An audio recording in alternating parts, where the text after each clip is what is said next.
Saudara yang diberkati oleh Tuhan, setiap manusia yang ada di muka bumi ini pasti akan mengalami namanya penderitaan. Bahkan firman Tuhan dengan jelas menjelaskan bahwasannya orang percaya itu tidak hanya dikaruniakan iman, tetapi juga dikaruniakan penderitaan. Tapi penderitaannya karena Kristus. Dan setiap orang ketika mereka mengalami penderitaan, pada umumnya mereka tidak mau diam. Pada umumnya ketika orang mengalami sebuah penderitaan, pada umumnya mereka mau cepat selesai atau cepat lepas dari penderitaan. Tapi pada malam hari ini kita akan belajar kebenaran firman Tuhan tentang namanya diam. Dan saya mau kita semua fokus diam mendengarkan kebenaran firman Tuhan. Amin. Ratapan 3 ayat 26. Bangkit berdiri, kita akan baca kebenaran firman Tuhan ini bersama-sama. Ratapan pasal 3 ayat 26. Yang sudah dapatkan bisa katakan haleluya. Demikian kebenaran firman Tuhan. 1, 2, 3, iya. Adalah baik menanti dengan diam pertolongan Tuhan. Sekali lagi, 1, 2, 3. Adalah baik menanti dengan diam pertolongan Tuhan. Puji nama Tuhan, terima kasih buat kerjasamanya. Silakan duduk Bapak Ibu Saudara. Ternyata Bapak Ibu Saudara, diam ini merupakan sikap yang baik ketika kita dalam persoalan, ketika kita dalam penderitaan. Kitab Ratapan itu ditulis oleh Nabi Yeremia yang melihat bagaimana penderitaan umat Israel pada waktu itu. Ini merupakan ratapan, keluhan yang disampaikan kepada Nabi Yeremia. Kenapa? Yeremia tahu bangsa Israel adalah bangsa atau umat pilihan Allah. Tetapi melihat keadaan mereka pada waktu itu, dengan berbagai macam penderitaan yang mereka alami, bangsa Israel mulai meratap kepada Tuhan. Tetapi Tuhan memberikan firman ini kepada Nabi Yeremia. Adalah baik menanti dengan diam pertolongan Tuhan. Diam dalam Ratapan 3 ayat 26 ini merupakan sikap hati yang tenang, sabar dan penuh iman dalam menanti pertolongan Tuhan. Bukan sikap pasif, melainkan iman yang aktif, yang mempercayai bahwasanya Tuhan akan bekerja pada waktunya dan pekerjaan Tuhan itu sempurna. Katakan amin. Saya tidak tahu saat ini kita menghadapi apa. Saya tidak tahu saat ini Bapak Ibu Saudara menghadapi apa. Tapi mari kita belajar untuk diam. Jangan terburu-buru, jangan tergesa-gesa. Memang betul, umat manusia ketika ada masalah mau cepat masalah itu selesai. Semua orang mau ketika ada masalah, masalahnya cepat selesai. Tapi hari ini kita belajar tentang namanya silent treatment, tentang namanya diam. Diam bukan berarti kita angkat-angkat kaki, tetapi diam di sini berarti kita memberikan kedaulatan penuh bagi Tuhan untuk mengendalikan kehidupan kita. Ada 3 alasan yang akan saya bagikan kenapa kita harus diam. Yang pertama, alasan pertama kenapa kita sebagai orang-orang percaya kita harus diam menanti pertolongan Tuhan, yaitu karena Tuhan sendiri yang akan gantikan kita berperang. Keluaran 14 ayat 14 dikatakan begini. Tuhan akan berperang untuk kamu dan kamu akan diam saja. Bapak Ibu Saudara yang diberkati oleh Tuhan, sadarilah kita adalah pribadi yang terbatas. Tidak semua hal itu bisa kita kerjakan. Tidak semua hal itu bisa kita atasi. Kita terbatas. Kita punya kekurangan. Tetapi kita belajar diam di sini, artinya kita memberikan kuasa penuh untuk Tuhan berperang menggantikan kita. Ini kan ketika bangsa Israel mau menyeberangi apa? Laut Teberau. Di belakang ada tentara Firaun. Di depan ada laut. Sudah tidak ada jalan keluar lagi. Dan saya mau katakan kepada kita, ketika samping kananmu tidak ada jalan, samping kirimu, muka depan, muka belakang, tidak ada jalan. Apa yang kita kerjakan? Kita menghadap ke atas. Kita diam, kita menghadap ke atas. Karena di atas selalu ada jalan. Amin. Makanya biarkan Tuhan bekerja bagi setiap kehidupan kita. Jangan pernah engkau katakan dalam hidupmu, oh masalah kecil, nggak perlu ngerepotin Tuhan. Perhatikan baik-baik, bapak-bapak, ibu-ibu, anak-anak muda.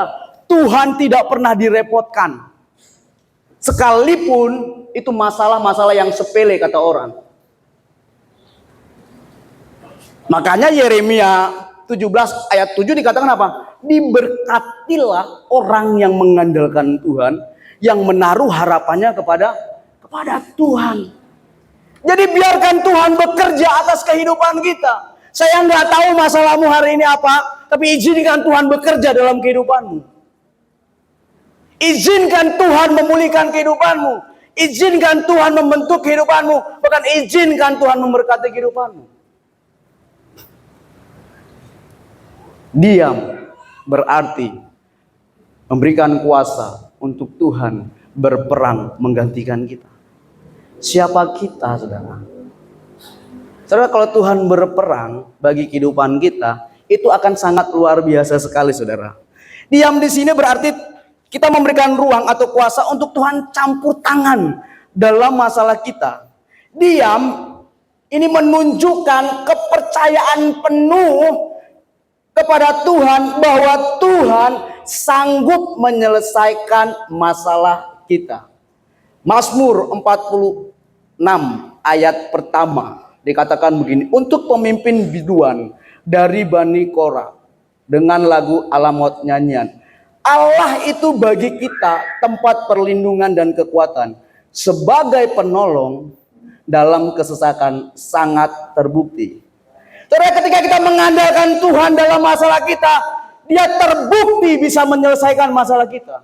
Saya mau katakan, orang tuamu tidak akan bisa menyelesaikan masalahmu. Suamimu, istrimu, anakmu, pemimpinmu, hartamu, kepandaianmu. Itu tidak akan pernah bisa menyelesaikan masalahmu. Dan itu tidak akan pernah terbukti menyelesaikan masalahmu. Tapi Tuhan, Dia terbukti. Kalau Tuhan tidak terbukti, saudara robek ayat ini. Ini firman Tuhan. Firman Tuhan katakan, apa yang dikatakan Tuhan itu iya dan amin. Dan satu iota pun firman Tuhan itu tidak akan pernah gugur. Jadi apa masalahmu? Apa persoalanmu? Izinkan Tuhan bekerja dalam kehidupanmu. Saya yakin dan percaya ketika Tuhan bekerja dalam kehidupan kita, Tuhan menjadikan kita orang-orang yang lebih daripada orang-orang menang. Roma 8 ayat 37. Dia menjadikan kita orang-orang yang lebih daripada pemenang. Kita tidak berperang. Tuhan yang berperang. Tapi kita yang merayakan kemenangan. Itulah keselamatan yang kita peroleh. Bukan kita yang berperang untuk menghapus dosa kita. Bukan kita yang mengorbankan hidup kita. Tidak. Tapi Tuhan lewat Yesus Kristus mengorbankan hidupnya untuk menebus kehidupan kita. Sehingga kita menjadi orang-orang yang menang. Saya mau katakan sedikit pun tidak ada usaha manusia itu untuk keselamatan. Karena dalam Efesus 2 ayat 8 kita diselamatkan itu karena kasih karunia oleh iman. Jadi mari izinkan Tuhan bekerja dalam kehidupanmu. Katakan samping kanan kirimu, izinkan Tuhan ganti berperang. Bilang, jangan sok kuat, jangan sok hebat. Oh, tarada. Kita akan master teologi ya. Oh, tarada. Kita akan pengalaman. Oh, tarada. No. Saudara, kita pelajari kitab Daud ya. Raja Daud, setiap dia berperang, dia selalu tanya Tuhan. Dia selalu tanya Tuhan. Tuhan, saya mau ngapain? Tuhan, saya mau ngapain? Coba apa yang dikatakan orang-orang Israel ketika Daud datang sama Saul. Saul katakan, Saul beribu-ribu, Daud berlaksa-laksa. Daud mengalahkan orang berlaksa-laksa, mau berperang pun masih tanya Tuhan. Pertanyaannya, kenapa kita malas tanya Tuhan? Tuhan gak mudek. Tuhan tidak pura-pura pongo. Sama seperti suami kita, istri kita. Kalau kita panggil kali pura-pura pongo. Amin. Istrimu, suamimu, lain kali kita orang panggil pura-pura pongo. Apalagi semulai istri bilang, papi, tapi skincare habis. Pura-pura pongo itu laki-laki. Apalagi ketika Anda katakan, papi, mami, tapi ini habis. Pura-pura pongo. Tapi Tuhan, dia selalu menyendengkan telinganya. Apa yang membuat Tuhan tidak mendengar doa kita? Dosa kita, saudara. Amin. Itu yang pertama. Jadi Tuhan akan menjadikan kita lebih daripada orang-orang menang ketika Tuhan berperang menggantikan kehidupan kita. Yang kedua, di dalam diam itu terletak kekuatan kita. Dalam bahasa asli, kata diam itu menggunakan kata dumam, yang artinya tenang. Yesaya 30 ayat 15 dikatakan begini. Sebab beginilah firman Tuhan Allah yang Maha Kudus, Allah Israel, dengan bertobat dan tinggal diam kamu akan diselamatkan. Dalam tinggal tenang dan percaya terletak kekuatanmu, tetapi kamu enggan. Jadi dengan diam itu bukan berarti kita lemah, tapi dengan diam itu kita kuat secara rohani. Karena dengan diam artinya kita mengandalkan Tuhan. Yakobus 4 ayat 8 bagian B kalau nggak salah. Hendaklah engkau tenang supaya engkau bisa berdoa. Berdoa artinya kita mengandalkan Tuhan. Berdoa artinya apa? Kita menyertakan Tuhan dalam kehidupan kita. Dengan diam kita memperoleh kekuatan rohani. Karena ada banyak masalah-masalah itu tidak harus kita selesaikan dengan hal-hal yang jasmani. Kita cukup selesaikan dengan hal rohani. Saudara, saya mau katakan, kalau ada orang membenci engkau, jangan kau selesaikan dengan jasmani. Selesaikan dengan rohani. Dengan apa? Dengan doa, saudara. Jangan membalas kejahatan dengan kejahatan. Seberapa sering kita lemah secara jasmani? Karena apa? Karena kita terlalu mengandalkan jasmani kita. Saya mau katakan, ada yang lebih kuat daripada kita. Ada yang lebih hebat daripada kita. Jadi, mari diamlah. Diamlah sejenak di kaki Tuhan. Berdoa kepada Tuhan. Karena dengan tinggal tenang dan percaya, terletak kekuatan kita. Diam bukan berarti kita lemah, tetapi sumber kekuatan rohani. Diam berarti kita menenangkan hati dan tidak dikuasai dengan kepanikan dan ketakutan saat menghadapi kesulitan. Mazmur 56 ayat keempat dikatakan begini. Waktu aku takut, aku ini percaya kepadamu. Jadi di saat kita menghadapi ketakutan, kekhawatiran, kita besarkan kerohanian kita, iman kita. Aduh Pak Gembala, tapi kosan kosong semua Pak Gembala, bagaimana? Jangan besarkan masalahmu, besarkan imanmu. Masa hidupmu diselamatkan, kos-kosanmu gak dikasih full. Terlalu Tuhan. Masa dia berani mengorbankan anaknya yang tunggal? Masa untuk perkara perutmu dia tidak akan berikan? Kenali Tuhan kita. Kenal Tuhanmu. Saudara kenal Tuhan? Kenal Tuhanmu. Kalau engkau kenali Tuhanmu, engkau percaya kepada Tuhanmu.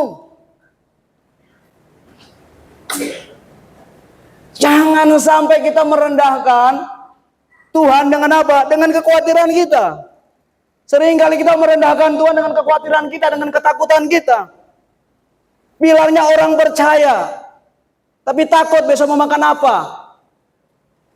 Bilangnya orang percaya, tapi takut anak-anaknya masa depannya bagaimana.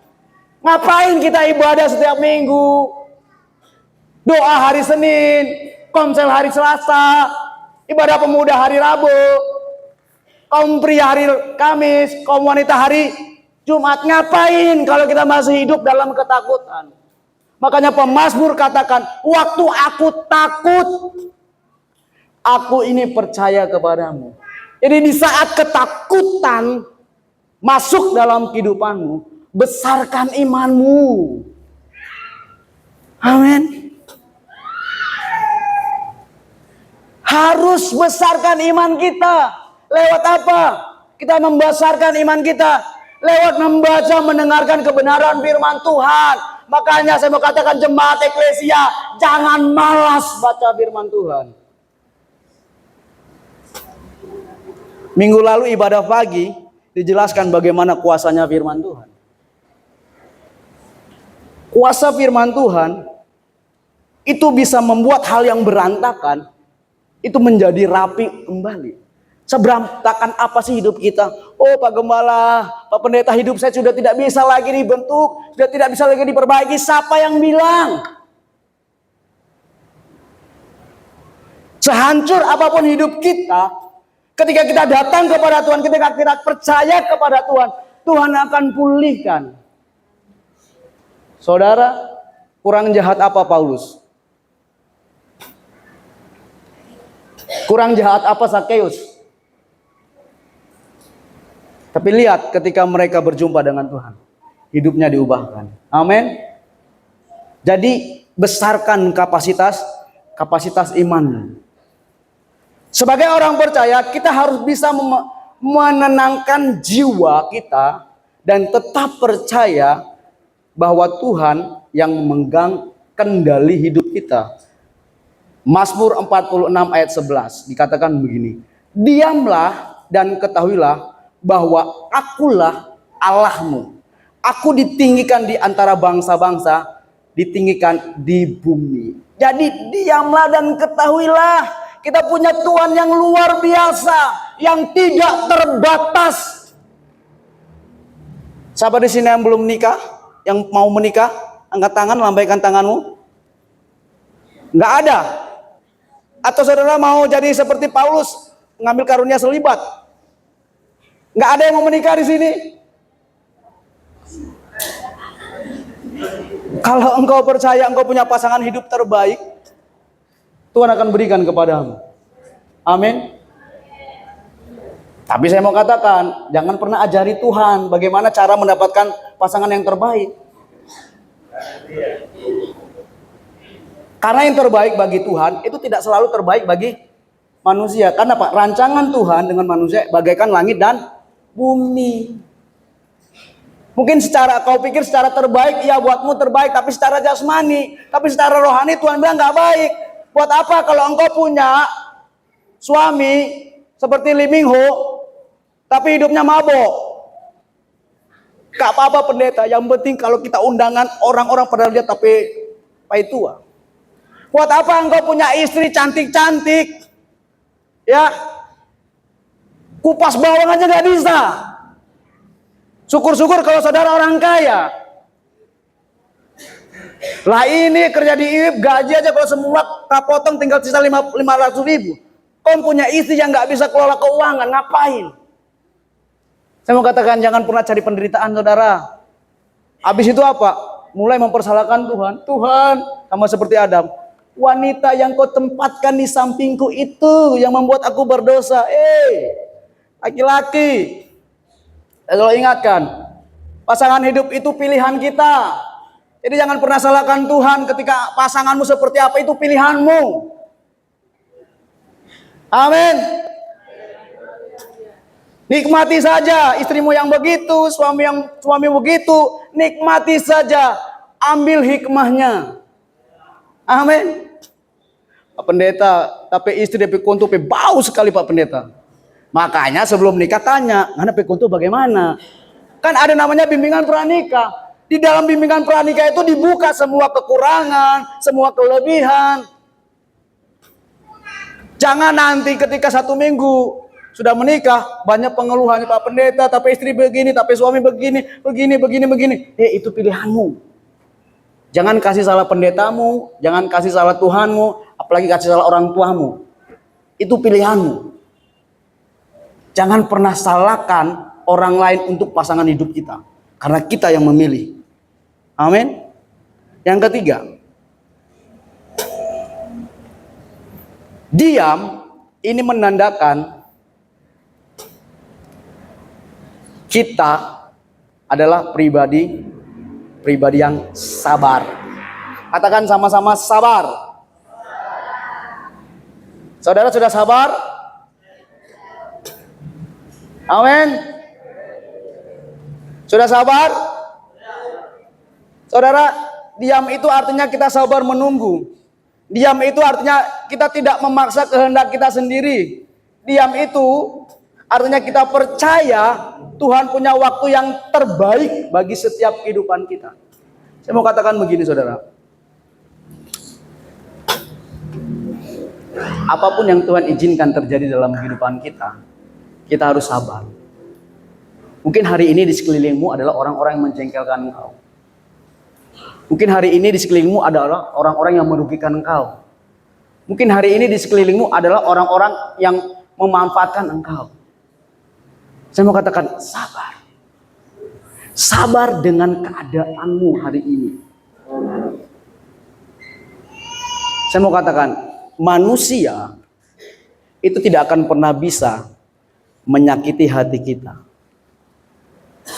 Perkataan manusia apapun itu tidak akan pernah bisa menyakiti hati kita kalau kita tidak meresponinya. Saudara, mau omongan orang itu sepedes apa, sejahat apa, itu tidak akan bisa menyakiti hati kita kalau kita tidak terima. Tapi omongan orang paling cuma hina kecil saja. Tapi kalau kita terima dengan baik-baik, kita renungkan, sehingga apa? Kita mulai sakit hati. Karena kita harus menyadari kita tidak bisa mengatur mulut orang itu untuk berkata baik tentang diri kita. Tidak pernah bisa. Tidak akan pernah bisa, karena itu mulut dia. Tapi yang kita bisa atur apa? Hati dan pendengaran kita. Saya selalu tanamkan dalam hidup saya, kalau perkataan itu tidak membangun saya, cukup masuk telinga kiri, keluar telinga kanan. Tapi kalau perkataan itu membangun saya berhentikan di pikiran saya olah. Dan saya akan lakukan. Itu saudara. Satu kali saya ditelepon oleh pegembala. Yan, ya dari ada orang fitnah Panghana. Wih, bayangkan orang fitnah saya sudah sampai kepada Bapak Gembala. Biasanya cuma sampai kepada saya. Ini sudah sampai Bapak Gembala. Terus Bapak Gembala cuma bilang begini saya. Kalau ngana hidup itu sesuai dengan firman Tuhan. Kalau ngana hidup itu benar, nanti Tuhan yang balas. Saudara, emang apa untungnya kalau kita membalas orang yang menyakiti hati kita? Apa untungnya? Apa kita dapat hadiah dari Tuhan? Oh, ini buat kamu, hadiah untuk kamu. Kamu sudah membalas. Ingat, pembalasan itu haknya Tuhan. Dan sampai hari ini, Tuhan belum membalas. Makanya di kitab Wahyu, para martir-martir itu berteriak. Darah mereka berteriak-teriak. Tuhan, kapan engkau balaskan kematian kami? Tuhan bilang, nanti. Tapi manusia lebih hebat dari Tuhan, toh, membalas kesalahan orang lain. Saya belajar. Dan andalan Bapak Gembala selalu begini. Mana baru saja diomongin satu jemaat sudah lemah. Dari satu Maluku Utara, ngana lihat ketua umum satu Indonesia. Ya sudah. Perbandingannya begitu, orang mau lawan. Saudara, ketua umum kita itu satu Indonesia, bahkan seluruh GPDI di dunia itu membicarakan beliau, menjelek-jelekan beliau. Tapi sedikit pun beliau tidak pernah membalas. Dan Bapak Gembala pun begitu. Saya pernah, saudara, saya kan tidak pernah bermasalah dengan pendeta. Ada pendeta senior bermasalah dengan Bapak Gembala. Itu guru saya berteman dengan beliau. Dia blok saya, saudara. Bayangkan dia blok saya karena saya berteman dengan beliau. Tapi saya mulai belajar sabar. Amin, sabar. Istrimu menjengkelkanmu, sabar. Suamimu menjengkelkan, sabar. Ya toh? Pulang-pulang mau ibadah, ternyata kos-kosan banjir, sabar. Ya kan? So siap-siap senang-senang, toro mau pulang, tiba-tiba tak tinggal di Morotai, sabar. Sabar, saudara.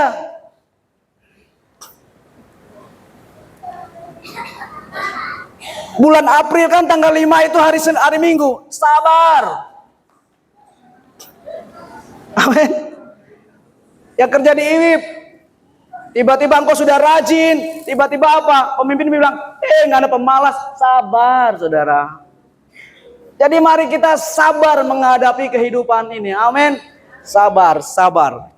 Kesimpulannya, dalam kitab Ratapan pasal 3 ayat 26 ini mengajarkan bahwa dalam kesesakan atau dalam penderitaan, orang-orang percaya itu dipanggil untuk diam, yang artinya tetap berharap, percaya bahwa Tuhan bekerja pada waktunya dengan sempurna. Tundukkan kepalamu. Amin, kebenaran firman Tuhan.